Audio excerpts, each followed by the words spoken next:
E você viu que repercutiu uma informação que diz que a Caixa Econômica Federal destituiu 2 gerentes após oposição de ambos a uma operação arriscada, né?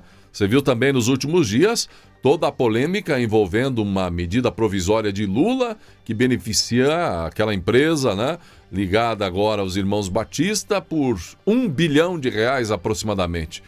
Então tá todo mundo de olho, né, porque foi assim que lá atrás muita coisa aconteceu nos escândalos de corrupção descobertos pela Lava Jato, não é mesmo? Agora, a cúpula da Caixa demitiu 2 gerentes porque eles se opuseram à compra de R$500 milhões em letras financeiras do Banco Master, porque os gerentes analisaram e consideraram arriscada a compra.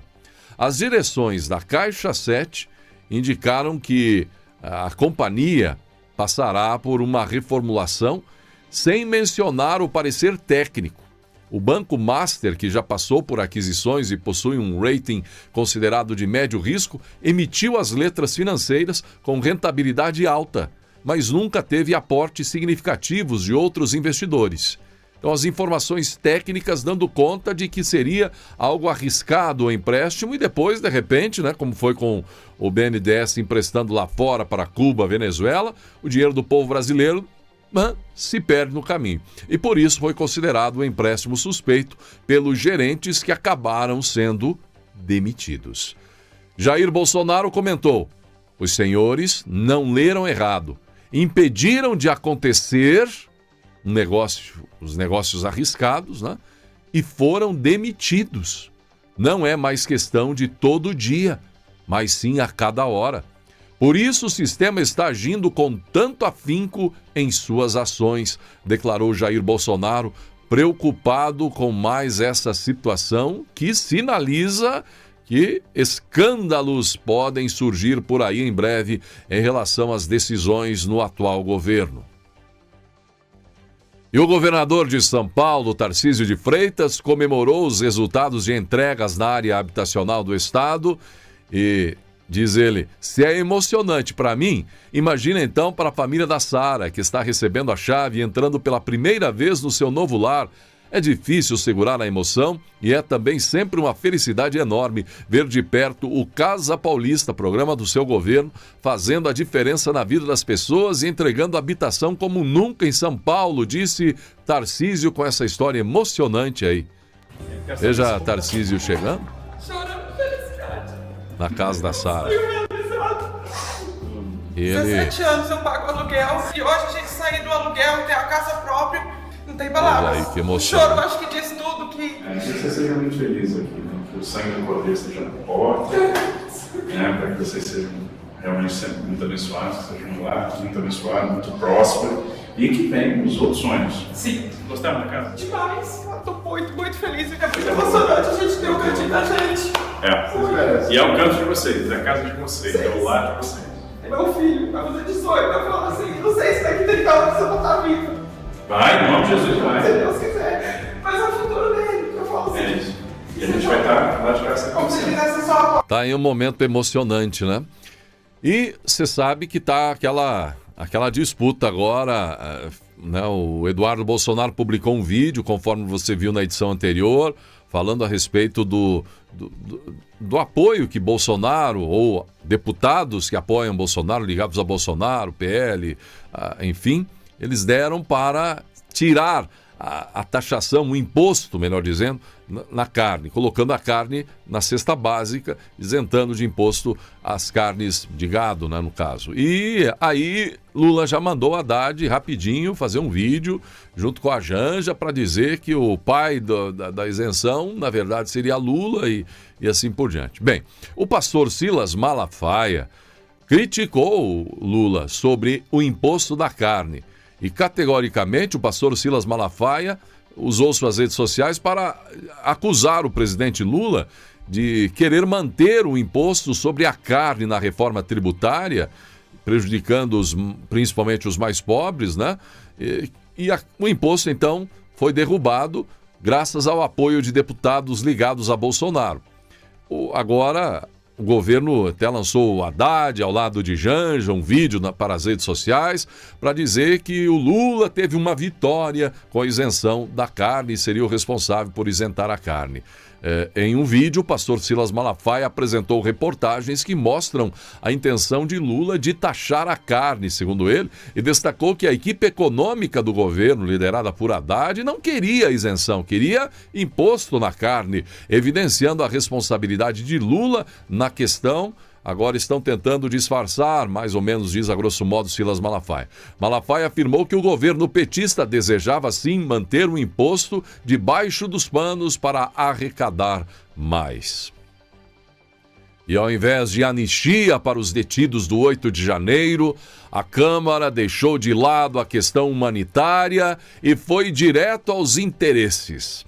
O que você achou da PEC da anistia? Não a PEC da anistia aos presos injustamente, né, que estão aí sofrendo nas decisões dos poderosos brasileiros. É que a Câmara aprovou uma PEC de anistia para eles, os poderosos, os políticos. Em primeiro turno, a proposta foi aprovada, que pode livrar partidos de multas. O presidente da Câmara, Arthur Lira, colocou em pauta, depois de passar a reforma tributária, as regulamentações da reforma, né? E colocou em pauta, então, a controversa proposta de emenda à Constituição da anistia. Na calada da noite, foi aprovada em primeiro turno, visando perdoar irregularidades cometidas por partidos políticos em campanhas anteriores. A proposta oferece imunidade a partidos que não cumpriram as cotas para candidaturas de negros e mulheres e introduz um refis eleitoral para os que estão inadimplentes. Lira, ao levar o tema ao plenário sem votação prévia prevista, buscou uma aprovação rápida para se livrar de discussões devido ao grau de polêmica. A PEC pode redimir 23 bilhões de reais em multas devidas pelos partidos. A articulação política para aprovação envolve negociações entre diversas legendas, incluindo PT e PL. A questão, por exemplo, da dívida do Rio Grande do Sul, né, que todo mundo queria também um perdão, uma facilitação em função do sofrimento do povo gaúcho, que nada, isso não. Agora, perdoar a dívida de partido político, se bem que é 6 por meia dúzia, né? As dívidas seriam pagas com o nosso dinheiro, com o fundão partidário e eleitoral de qualquer modo. É sempre assim, né?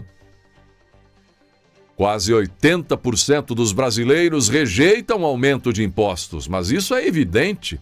Quero saber quem são os outros 20% que apoiam aumentar imposto, hein? Brasil, que já tem uma das maiores cargas tributárias do mundo, deveria ser 100% o índice. Uma pesquisa da Confederação Nacional da Indústria mostra que 77% dos entrevistados consideram a carga tributária atual alta e desnecessária, porque mantém uma casta vivendo no primeiro mundo. Os poderosos que podem viajar, ganham muito bem, 40, 50 mil, mais os penduricalhos, enfim, vivem no primeiro mundo.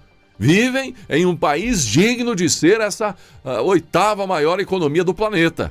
Enquanto o povo, quase 203 milhões de brasileiros, vive ainda no terceiro mundo, mesmo morando na oitava maior economia do mundo, e sustenta esses poucos que vivem lá muito bem no primeiro mundo, aqui dentro do Brasil.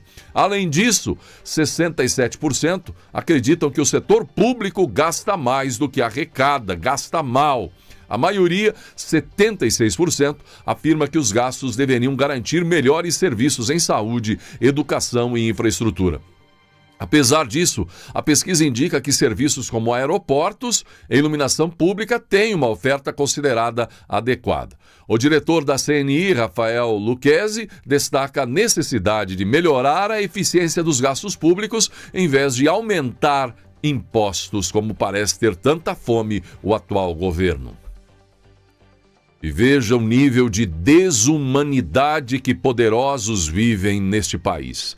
Esses que liberam todos os corruptos e condenados na maior operação da história contra a corrupção, que foi a Lava Jato, e que hoje é o símbolo de uma organização criminosa, como disse o ministro Gilmar Mendes, já que nenhum ladrão está preso, foram todos soltos, então virou sim uma organização criminosa. Então temos casos esdrúxulos, ilegais e desumanos como este aqui, onde filhos de mulher presa pelo 8 de janeiro pedem ajuda. Rafael e Caio, filhos de Débora Rodrigues dos Santos, cabeleireira, presa em 17 de março por participar dos atos no 8 de janeiro, eles gravaram um vídeo pedindo, implorando ajuda humanitária para a libertação da mãe. Eles mencionam a necessidade de apoio para convencer os desumanos que não ouvem, estão surdos e mudos em relação a muitos casos da injustiça que está sendo cometida, né? Os exageros, na verdade, né? Porque se ela fez algo precisa pagar, mas o grande questionamento é que mães traficantes por aí, criminosas, presas, condenadas, foram soltas pelos poderosos para cuidar dos seus filhos. Elas que não pensaram em suas crianças antes de cometer os delitos, os crimes. Certo? Agora a mulher aí, porque estava lá, porque ofendeu o ego de alguns poderosos, quando pichou, não, mantém presa. Não, ignora as crianças. E assim por diante. Ela está encarcerada em Rio Claro. Débora ficou presa por 420 dias, sem denúncia do Ministério Público, enquanto o prazo legal é de 35 dias. Segundo o advogado Ranieri Gonçalves, a prisão se deu após ela ter pichado a frase "perdeu o mané" na estátua em frente ao STF, utilizando batom vermelho. Na época da prisão, os filhos tinham 9 e 6 anos, gente. Veja se isso não é algo que deveria ser denunciado lá fora, lá para o mundo inteiro ver. Oi, eu sou o Rafa, eu sou filho da Débora, minha mãe da presa. Eu quero muito que você nos ajude a tirar ela de lá. Por favor, nos ajude, a gente quer muito que ela saia de lá. Oi, meu nome é Caio, eu sou irmão do Rafael. Eu quero que você nos ajude a tirar minha mãe de lá. Ela está presa lá em Rio Claro. Por favor, ajude a gente. Tá aí, gente. Agora eu te pergunto, meu amigo. O que disse Gilmar Mendes, por exemplo, em relação à Operação Lava Jato e os corruptos lá atrás? Não falou ele que um determinado partido pegou tanto, roubou tanto dinheiro que teria dinheiro para fazer campanha até 2030, 100 anos, sei lá quanto tempo? Não falou? O senhor ministro-presidente do STF não falou, né, que o Barroso disse sobre que é inegável, o senhor Fux não disse que é inegável os escândalos, a roubalheira que foi implementada nesse país? Eu te pergunto, por que estão todos soltos? Por que muitos tiveram seus processos prescritos? Por que muitos foram descondenados, mesmo sendo culpados? E por que pichar com batom uma estátua é pior do que crimes que lesaram o Brasil, que poderia ter salvo se tivesse esse dinheiro sido investido em hospitais, UTIs, em qualidade de vida, em infraestrutura, salvo já desde a época que toda a corrupção aconteceu? Quantas vidas em acidentes de trânsito por conta de rodovias esburaqueadas, mal sinalizadas, asfalto ruim, não preparado para dias de chuva, sinalização, duplicação para evitar motoristas imprudentes em ultrapassagens perigosas. Quanto poderia ter sido já beneficiado o povo brasileiro? Mas eles estão todos soltos. Todos soltos. Mas aí os meninos, as crianças, né, tem que fazer esse desabafo. Isso não é fake news. E essa indignação que eu sinto, que você sente, que o brasileiro sente, é que eles consideram uma injúria, uma vergonha. Isso é uma desinformação. É um ataque às instituições, é um ataque à Constituição, é um ataque à democracia. É a realidade dos fatos.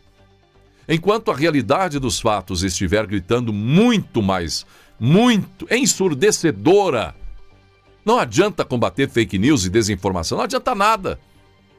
A realidade é o grande problema do Brasil e ela denuncia as injustiças que estão sendo cometidas, os exageros, as ilegalidades que estão acontecendo neste país, supostamente para defender a democracia. Que democracia é essa, então? E como todos sabem, nossa equipe busca na Agência Brasil, né, e outras fontes da empresa brasileira de comunicação boas notícias, daquelas que podem mudar a vida dos brasileiros a partir do governo federal, que é sustentado pelo dinheiro do povo, o dinheiro de impostos, né?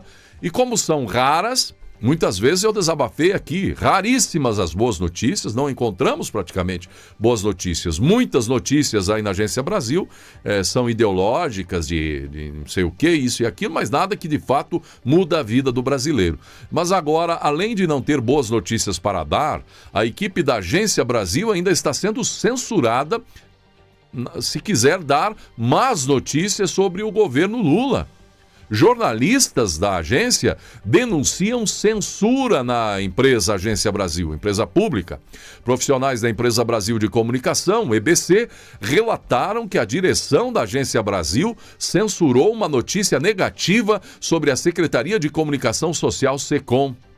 A matéria abordava a decisão do Tribunal de Contas da União, que suspendeu uma licitação de 197 milhões devido a suspeitas de fraude. Apesar de a SECOM ter se pronunciado sobre a decisão do TCU, a EBC não comentou as acusações de censura. A Agência Brasil, embora pública, não é um órgão de assessoria governamental, buscando a honestidade, precisão e clareza nas informações. Mas, tendo boas notícias, deveria publicar e jamais censurar notícias nesse porte aí, né? Como a denúncia foi feita por esses membros da própria empresa que talvez não possam estar divulgando também notícias relacionadas à corrupção no governo atual. E o TCU abriu processo também. Então temos o processo envolvendo a empresa Secretaria de Comunicação do governo. Temos a suspensão no leilão de arroz por conta da fraude, da falcatrua que o próprio Lula falou, né? Temos agora o TCU abrindo o processo que pode suspender o acordo bilionário.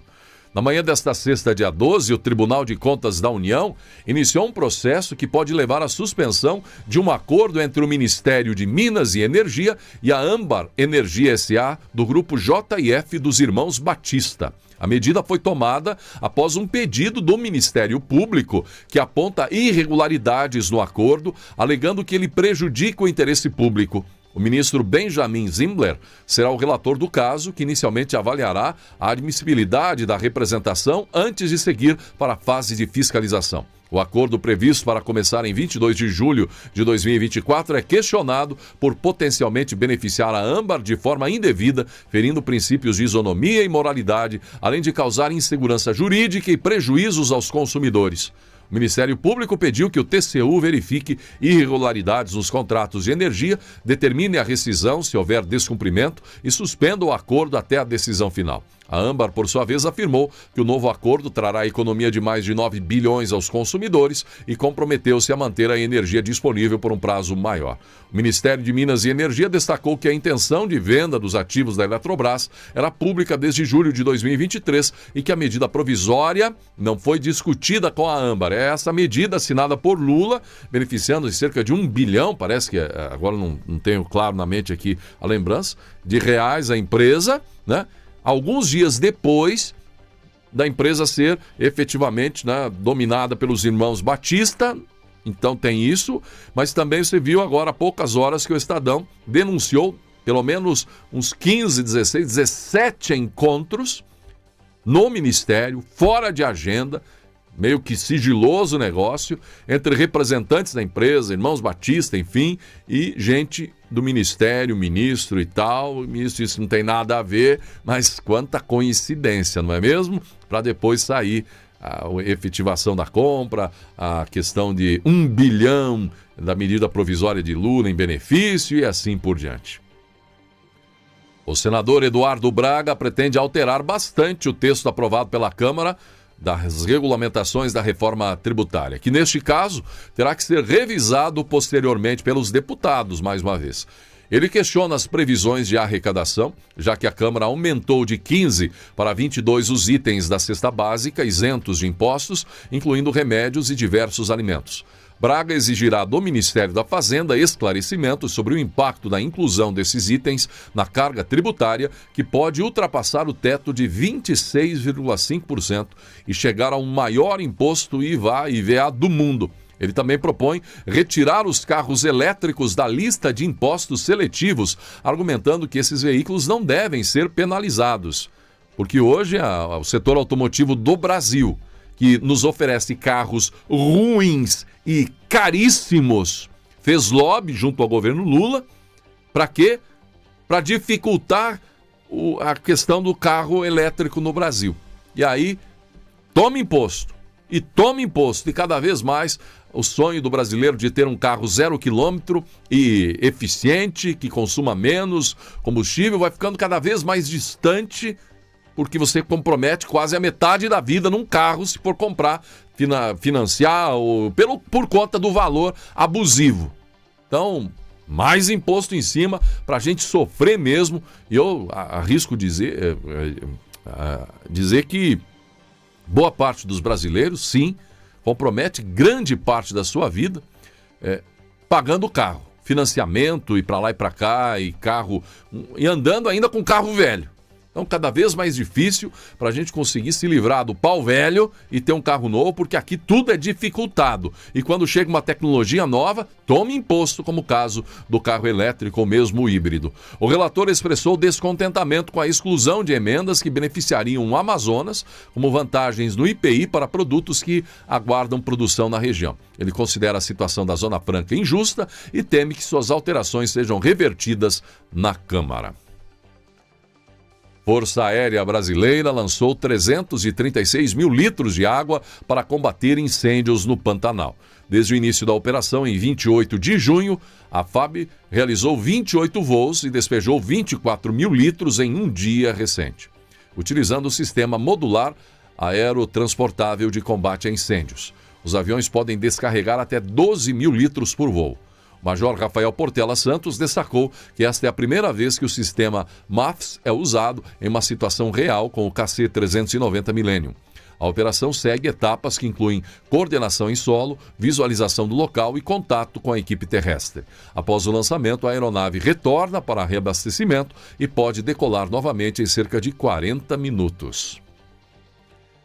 Essa notícia é um pouco preocupante. A safra de grãos deve diminuir em 2024, gente. Estimativas do governo federal indicam que a safra de grãos deve encolher em 2024, com uma produção esperada de 299 milhões de toneladas, cerca de 6% a menos que em 2023. As principais perdas ou quedas ocorrerão na soja e no milho, com cortes estimados em 7 milhões e 16 milhões de toneladas, respectivamente. Apesar da retração, há previsões de crescimento para outras safras, grãos, arroz, algodão, que devem aumentar em 4% e 10%, segundo os dados da Conab e do IBGE. O ex-presidente Donald Trump não tem tido falta de oportunidades para pegar no pé de Joe Biden por suas confusões em público. Você chegou a ver? Nesta quinta, dia 11, Biden confundiu o nome de Trump com o da vice-presidente Kamala Harris e trocou o nome do presidente da Ucrânia, Volodymyr Zelensky, pelo nome do líder russo Vladimir Putin. Trump, sarcasticamente, porque não tem outro jeito, comentou em sua rede social: "Ótimo trabalho, Joe", referindo-se a uma coletiva em que Biden mencionou Trump, mas, na verdade, Biden queria falar da sua vice, a Kamala. Em resposta, Biden afirmou que sabe distinguir entre os dois, chamando Trump de criminoso. Biden enfrenta pressão, inclusive de aliados, para desistir da corrida presidencial devido a preocupações sobre sua idade avançada, seu estado de saúde, 81 anos. Trump já havia tirado uma de Biden anteriormente, sugerindo que ele continuasse sua campanha poderosa. E atenção, gente, democratas, partido de Biden, já consideram Trump o próximo presidente dos Estados Unidos, de tal forma que eles, os democratas, já consideram trocar Biden não para uma vitória de um novo nome ali para concorrer com Trump, mas para testar um novo nome como candidato para que em 2028 esse nome tenha alguma chance. O partido parece resignado em relação ao pleito deste ano, devido à série de gafes de Joe Biden. Apesar das dificuldades, pesquisas indicam que o nome da vice de Biden teria o apoio de jovens, poderia até, com muito esforço, superar Biden e vencer Trump, mas isso não convence uma boa parte dos democratas. Além das gafes, Biden enfrenta questões políticas e econômicas, como guerras e inflação, embora um número anunciado agora nas últimas horas seja um pouco mais favorável em relação à inflação no governo Biden. O que é amar? Olha que história linda, ouça até o final, assista até o final. Ruth Graham conta: minha mãe tivera um derrame há vários anos. Além de ficar confinada a uma cadeira de rodas, a fala também fora afetada. Meu pai levantava frequentemente às 4 da manhã para fazer seu estudo bíblico e seu período de oração, dedicando depois o resto do dia à minha mãe. Eu ficava à disposição para ajudar no que fosse possível, levando muitas vezes o jantar para eles e trazendo uma mãe para ficar comigo quando meu pai tinha de afastar-se por vários dias. Para quem não sabe, eu estou falando do famoso evangelista norte-americano Billy Graham e sua esposa Ruth. A filha de Billy Graham então conta: certa manhã, quando fui até lá para ver como estavam, encontrei papai Billy de joelhos na frente da mamãe Ruth, ajudando-a a calçar as meias. Meu pai ultimamente tinha dificuldade para se levantar, se abaixar. Ele que fora atleta em sua juventude e sempre se mantivera na melhor forma física, tinha agora um dedo do pé ulcerado, o qual se recusava a sarar, em vista de ser um quase diabético e ter perdido a circulação na perna esquerda. Ele olhou para mim por sobre os óculos, dando-me seu costumeiro sorriso de boas-vindas. Sabe, disse ele, voltando a ajudar mamãe, estes são os dias mais felizes de nossas vidas. Cuidar de sua mãe é meu maior privilégio. O bom de tudo era saber que papai estava sendo sincero. Pense nisso. O que é o amor? Assim chegamos ao final desta edição do JBCN. Sou Cleiton Basso. Inscreva-se em meu canal se é a primeira vez que aqui está. Acione o sino de notificações. Vejo muita gente assistindo. O pessoal do chat, oi, tudo bem? Pessoal que comenta ao longo das horas. Não esqueça do seu like, é muito importante para o YouTube levar adiante o nosso trabalho para mais brasileiros. Rumo a 1 milhão de amigos. Conto com o seu comentário, dizendo de onde é. Vou ver o comentário fora do ar agora. Também com o seu like, como já falei. E você que recebe o link no WhatsApp, por favor, é muito importante mandar para os seus grupos de política, de notícias, para que mais brasileiros acessem o nosso canal, assistam o nosso trabalho independente, compromisso com a verdade. E que Deus abençoe a você e a sua família.